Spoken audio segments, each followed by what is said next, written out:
Another way to adjust the spine is using our drop mechanisms on the table. We lift this piece up on the table and we push down on the body, right on the spine, and the table moves below you. And that allows us to make a very gentle, comfortable adjustment without a pop in the spine. And oftentimes we do that 3 times on the same segment, on the same part of the spine. And that is a very effective way of adjusting the spine and getting the pelvis back in alignment. The final way is what we call a manual adjustment, where we actually push on the spine, and that's what a traditional adjustment where you hear or see the patient feels a little bit of a pop in the joint as air shifts around.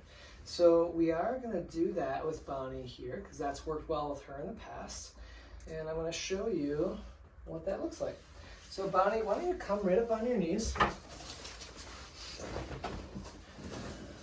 And this is perfect because it's her left side that's out of alignment, left side of her pelvis.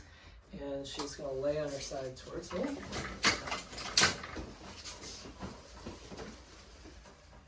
And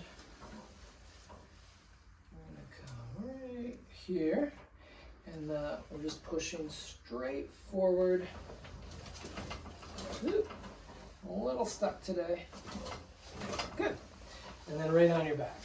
So we're trying to not rotate the spine when we do that with a pregnant woman, and that's a great way to get that pelvis back in alignment.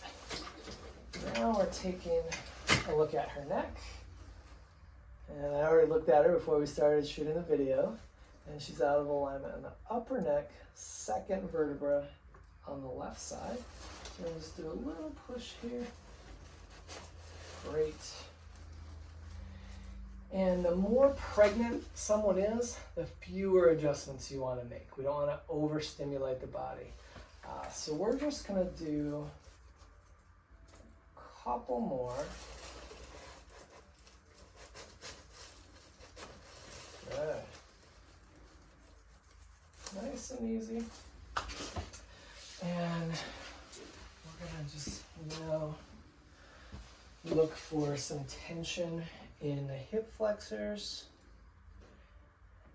and some other ligaments in the belly, broad ligament, round ligament. Those can be tight on one side or the other, and just light trigger point therapy is what that helps reduce that tension and helps baby positioning, helps overall pelvic and lower spine alignment. We're not going to do that today, but we are going to stand Bonnie up and come right up against this pad. I'm going to put your back right there, and we're going to make an adjustment right between the shoulder blades, so the blue part of the spine there, the thoracic spine, and this is a great way to target that area of the spine without putting pressure right down on the belly. And just right there, and that's it. Thank you, Bonnie. Thank you. And that is it.